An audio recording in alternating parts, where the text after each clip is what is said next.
Shalom everybody and welcome back to Insights in the Parsha of the week, Parshat Vayechi, Shabbat Chazak, as we are finishing the first book of the Torah of the Chumash Bereshit, with insights based on the teachings of Rabbi Nachman. Obviously this Parsha and every Parsha is so rich in details and there's only so much we can try to cover. Because of that we're limited in the time frame and the parameters of these Parsha insights, so we have no other option than to go into just a little bit of one item. We want to go into today the blessing given to Yaakov to his son Yehudah. As we know, in this Parsha Vayechi, Yaakov, before he leaves this world, or doesn't leave, because it says Yaakov never died, he was just embalmed in Egypt and that's it. Yaakov Avinu lo met. That's what Rashi says. So before actually leaving his sons to be on their own, he blesses them. He blesses the sons, the 12 sons. So we want to go into the blessing of Yehudah. Yehudah is being blessed after Reuven, Shimon, and Levi. Reuven, Shimon, and Levi, on one hand, Yaakov is blessing them, but at the same time he's rebuking them. He's giving them kinturim. Like he's upset at Reuven that because you moved my bed where the Shechina, the divine presence, was resting, from the tent of Bilhah and you moved it to the tent of Leah, so it's considered as if you caused a major damage. And you, Reuven, because you were haste in what you did, without waiting and without consulting, you were what's called docheket hasha'ah. You were paziz, so he lost everything. Pazaz kamaim al totar. Now Reuven and Shimon and Levi, because they didn't seek advice and counsel from Yaakov before destroying and killing the inhabitants of Shechem, Hamor and Shechem, and the inhabitants, killing them. So Yaakov was also upset. So on one hand he blesses them, but hidden is a blessing, but really he's really upset at them, at their anger, etc. Bikalam al techad kvodi. He's saying, I should not be, whenever there's descendants of these two who cause strife, I won't be there. So Yehudah, hearing the first three older brothers than him being rebuked, he backed off. Why? Rashi says, and it's in brackets in Rashi, but it's from the Midrash really, Midrash Tanchuma. He was worried that Yaakov would also rebuke him for Maseh Tamar. Let's look at the wording in the verse and in Rashi's commentary. We're looking in chapter 49. Okay, verse number 8 is the beginning of the blessings of Yehudah. So the verse reads, verse number 8, Yehudah ata yoducha achecha. Yehudah, your brothers will admit to, yoducha, will agree to you, yoducha, your brothers. Okay, and then the blessing goes on, yadecha be'oref oivecha, your hands will be on the necks of your enemies. It's submitting your enemies. Yishtachavu lecha b'nei avicha, and all the sons of your father, because he had 4 wives, Yaakov. So all the other 11 sons will bow down to you. In other words, you will be king. King David is descended from Yehudah. Okay, plus all other tribes are called Yehudim. We in exile were called from the tribe of Judah. Even if we may not be from the tribe of Judah, we're called Jews. Jews comes from Judah. Okay, he gets the name. So let's take a look at Rashi. Rashi, verse number 8. Yehudah ata yoducha achicha. Yehudah, your brothers will agree to, will admit to. So Rashi says, Lefi sheochiach et harishonim bekinturim, since Yaakov rebuked the first 3 brothers, the older 3 brothers, Reuven, Shimon, Levi were older than Yehudah. Yehudah was the 4th son born to Levi, to Leah, if you recall. So he saw that they were being rebuked, that he rebuked them in a tough manner. As hitchil Yehudah lasog lachorav.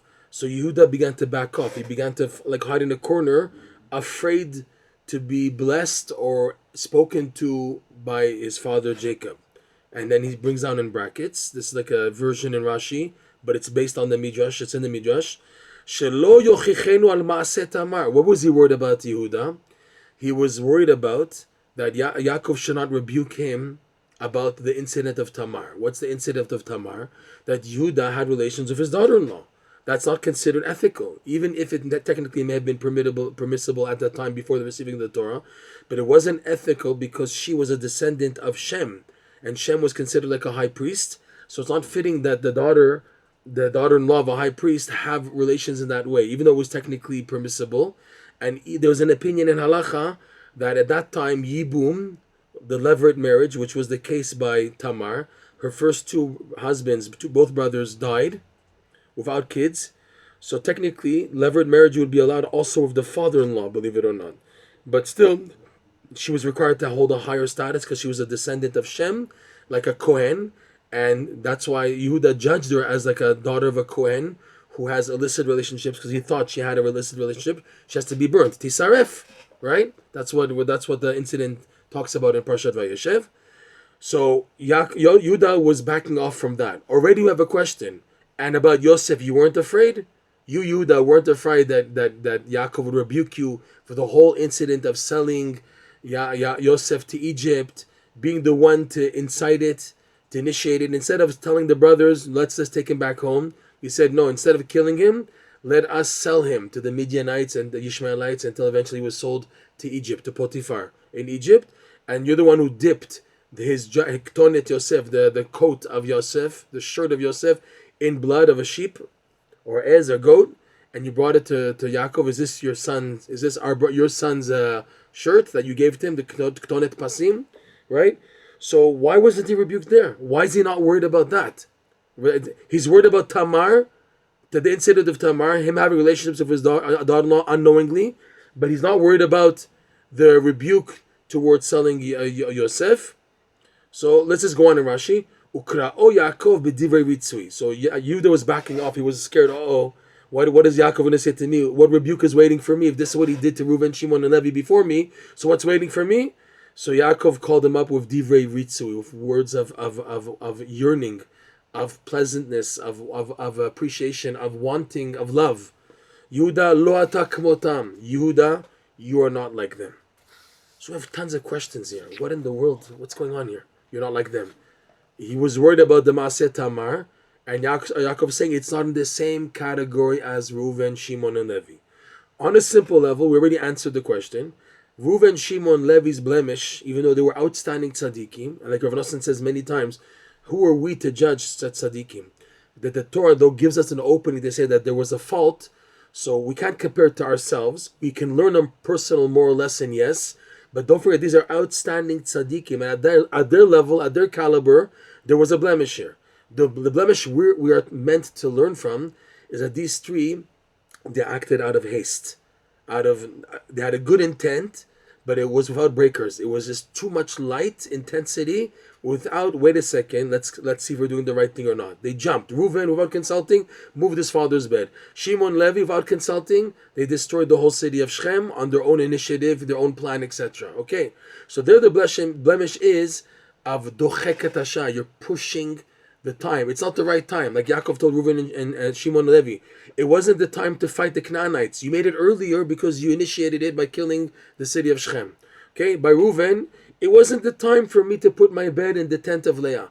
I have all these deep secrets and reasons behind why I do. Why I moved my bed after Rachel passed away into the tent of Bilhah. There's deep meanings behind that, okay? You were supposed to consult and wait. Eventually, Leah, who in the end was buried with Yaakov, showing her priority, her importance, that with her being buried together in Hebron, Marat Machpelah, with Yaakov. So there was a time for things to happen. You guys acted out of hastiness, and the moral lesson we learn is that even when we have good intentions, if we do things out of too much fire and jealousy, we can make a mistake. You need to have a breaker. There's a light, and then there's a vessel for that light, which is needed. And in the case of these tzaddikim, at their high, super high level, there was no breakers. There was no vessel for the light of their attitude and their initiation in doing what they did. Now, Yehudah's whole thing is a different ballgame. Right? Rashi says, Yehudah lo ata kmotam. You are not like them. Why? The whole thing of Yehudah being with Tamar is so crazy. Right? The Midrash says that he was being pushed by an angel to be with her.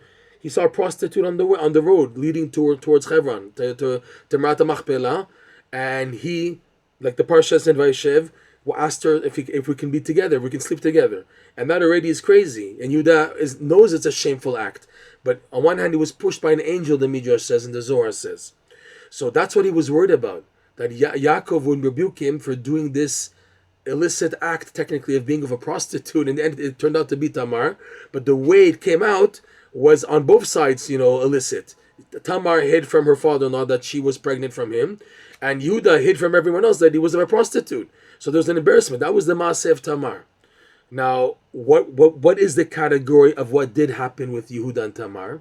This is in the category of the chambers of exchanges. To explain, for such a lofty neshama like Mashiach, who eventually will come, who's descended from, number one, Ruth, who was a Moabite, okay, and number two, this upside down, crazy scenario of Yehudah ending up to be with his daughter-in-law Tamar, but it's such a twisty way, not a direct way, not a proper way. It was done improperly, in an illicit format, etc.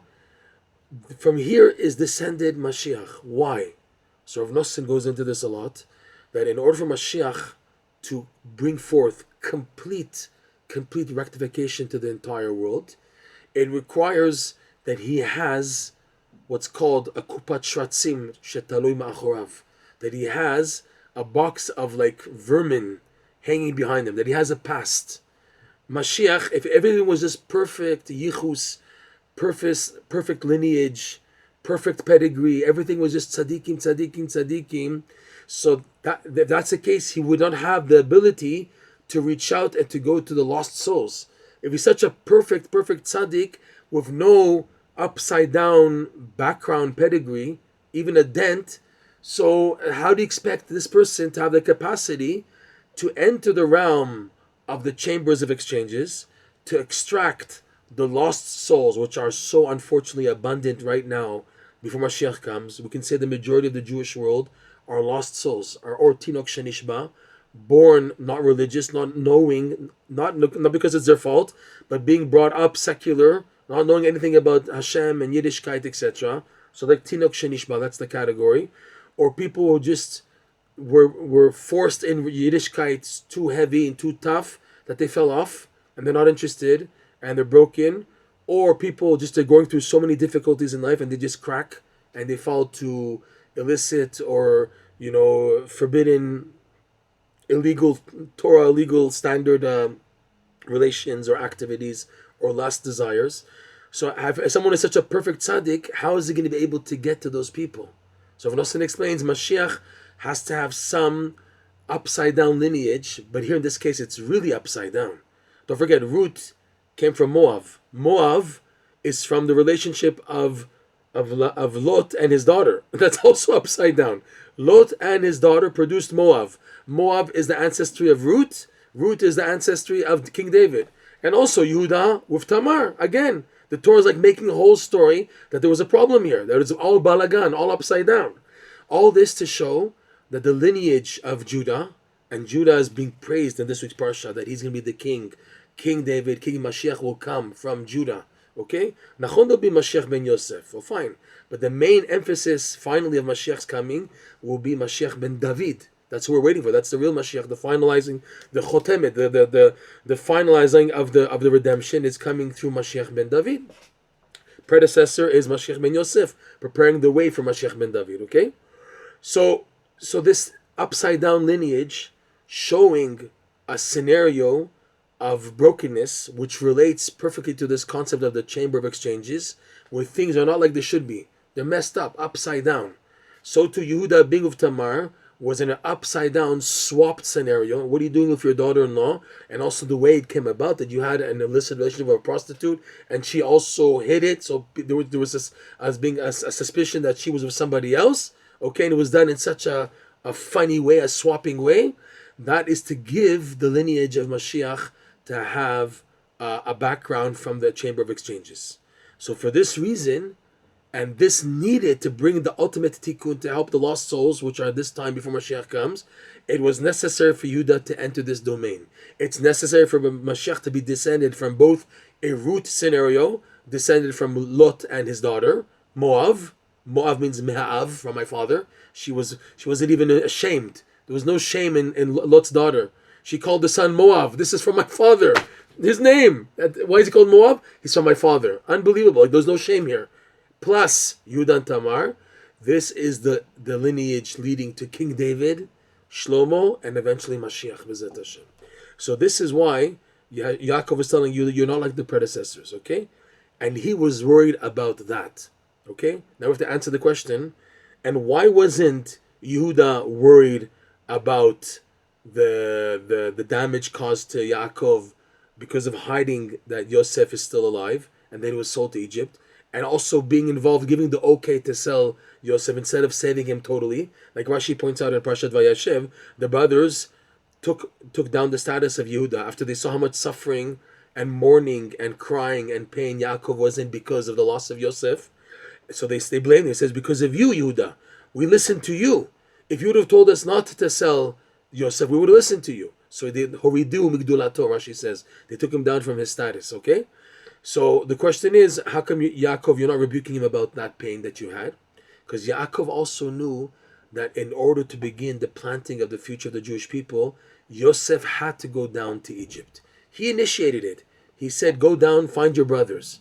Yaakov is telling Yosef, go find your brothers who are in Dotan. He knows that this is now the beginning of the process now of getting the Jewish people to become a nation and eventually to come back to Eretz Yisrael, the building of the Beit HaMikdash. First stage, like Rashi points out, is Yosef being sold, okay? So even though we said in previous classes, Yosef descending to Egypt is also an idea of a tzaddik descending in the chambers of exchanges, where he himself is going there, maintaining his righteousness because he held on so much, and in the end, he ended up being such a benefit to Yaakov, so there's no reason for Yaakov to rebuke Yehudah, because it was only for good. Like Yosef told the brothers, tell my father, he told them, don't be sad that you sold me, Hashem sent me to sustain you guys because of the famine. So you have now, tell my father to come down, I'll sustain him here. So the beginning of the salvation and protection for Yaakov is through Yosef being viceroy in Egypt. So because of that, Yaakov has no hard feelings. Plus, take a look at the next verse. We will look at verse number 9. Okay, in number 9, both are mentioned. Both Tamar, the incident of Tamar, and also the incident of Yosef. Let's see what he says. Verse number 9, this is Parsha, the continuation of the blessing of Yaakov to Yehudah. Gur Aryeh Yehudah. Yehudah will be like a gur, which is a young cub, a lion cub, and a lion. Gur Aryeh, so it's like two animals or one animal. A lion cub, or it can mean, like Rashi says, a cub. There's a time when the descendant of Judah, David, will be like a cub, will be initiating the war battles under the king Shaul. And then Aryeh will be like a lion when he himself will become the king. Yehudah. Miteref bini alita. From the devouring, this is the pshat, of my son, you have lifted yourself up. Rashi explains like this. What is miteref bini alita? He says two things. And based on the two things, we see how Rashi explains the verse. Miteref bini alita, look at Rashi, verse number 9. Miteref, mima shechashadeticha betaruf toraf Yosef chayara achalatu. From that which I suspected you, my son Yehudah, in killing, devouring my son Yosef, and when I had the feeling, a wild beast devoured my son, and I suspected you for letting that happen. V'zeu Yehudah shenimshal la'aryeh. Right, the verse starts, Gur Aryeh Yehudah. You're like a lion, Yehudah. That what? A lion devours. So miterf bini alita. Even though you're like a lion, and I suspected you initially that you devoured my son Yosef, you allowed him to be killed, like a lion devours. But alita, Rashi goes on, bini alita. Silakta tatzmecha v'amarta mabetza. You were able to remove yourself from having Yosef killed, and he wasn't killed. And you told the brothers in Parshat Vayechi, what do we gain by having Yosef killed? We don't gain. So instead, let's sell him instead. So here you saved yourself from him being devoured, because in the end Yosef was alive. He wasn't killed. Rashi goes on, V'chen b'harigat Tamar. Also, that you could have been suspected of killing potentially Tamar, because when you found out that she was pregnant, and you suspected her of being pregnant with an illicit relationship, and her being a descendant of Cohen, so she is destined to have to be punished by death, by being burnt. And then Tamar without embarrassing Yehudah, she had 3 collaterals that she took, pikdonot that she took from Yehudah. His staff, right? His chotem, his ring, and the cape. Okay, some say tefillin, so, or his garment, the tzitzit. So she said, whoever these belong to, I'm pregnant from him. And he could have easily said, okay, we have to bring proof who these belong to. In the meantime, she has to be put to death until we have no proof. We have no proof to it, so she's put to death. You could have easily hidden yourself. But no, in the end, you admitted. That's what it says in the beginning of verse number 9. Yehudah ata yoducha, the brothers will admit to you being king because you admitted. You said, tzadka mimeni. You said, don't kill her. She's pregnant from me. What an embarrassment. You're telling everybody that she's pregnant from me, her father-in-law, and that means you have, and people ask, how did it happen? And you say, well, I was with a prostitute, etc. It's all embarrassing, and yet, for the sake of emet, for the truth, he was able to take that shame, that embarrassment. So he lifted himself from potentially killing Tamar, and that would have led to his death if he had an innocent woman with his child put to death, and they were the innocent, so then he would be punishable by death from heaven. So he said, Rashi goes on, V'chen b'harigat Tamar, shehodat tzadka mimeni, and also from the potential death of Tamar, when Yehudah confessed and said, she's righteous, and she's pregnant from me.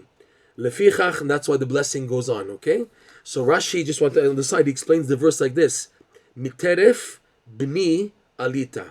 Miter, from devouring in general, b'ni, my son Yehudah, not Yosef. Don't read it. Rashi's reading it.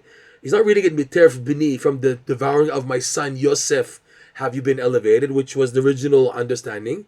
Rashi, by adding Tamar, he reads the verse miteref, comma, from devouring b'ni, my son Yehudah, alita, have you lifted and removed yourself up from devouring, which would have caused major damage to you. So you are deserving of blessings because, number one, you didn't kill Yosef, and therefore you allowed him to enter Egypt, and by doing that, entering the chamber of exchanges, and then rectifying, because he's called Yosef at Tzaddik, he has the capacity to do that. Therefore, I have no hard feelings on you, Yehudah, because that had to be done, and Yehudah knew that himself. That's why he wasn't afraid of Yaakov rebuking him about selling Yosef, because he knew that had to happen, and he knew that Yaakov had a part in initiating it by telling Yosef to go to the brothers. So there's no need for that. But by Tamar, there was a fear on Yehudah's part, because here it's totally illicit. You're having relationships with a prostitute, an angel pushes you. Here it's going to have relationships, and again it's entering, lechatchila, entering the chamber of exchanges, in order for the eventual soul of King David, King Solomon, and eventually the soul of Mashiach to come. All this to give them the capacity of having a lineage, a pedigree, a family line that comes from an upside down beginning, whether again it's Lot and his wife, a daughter through Moav, and eventually Ruth, or whether it's Yehudah and Tamar, the father-in-law and the daughter-in-law, bringing forth their children, Peretz and Zerach, etc. So this is the beginning of Mashiach, the royalty. Because again, royalty, like there's a royal family, they have to have good lineage. Makes sense. There's royalty in their blood, royal blood. So to Yehudah has royal blood, and yet its beginning comes from an upside down scenario connected to the chamber of exchanges. Also that these tzaddikim, these kings, Melech HaMashiach, will have the capacity and ability to elevate the souls who are lost in the chambers of exchanges, having a common relationship.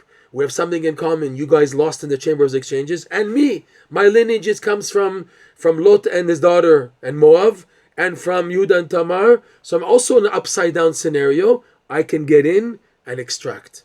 Yeratzon, we should be zoche to use this lesson, not to be afraid of anything that happens to us, to believe in the koach of the tzaddikim, that if they enter the chambers of exchanges, and they enter in order to help us, so our only hope to get out of any chamber of exchanges, no matter how bad it is, how much we feel swapped in life, that they take away the light and give us darkness, they take away purity and give us impurity, they take away the holiness and give us unholiness. Our hope to get out is attachment to these type of tzaddikim at this caliber, that they give us the boost no matter how much we fall in, to get back up and to get out Bezrat Hashem.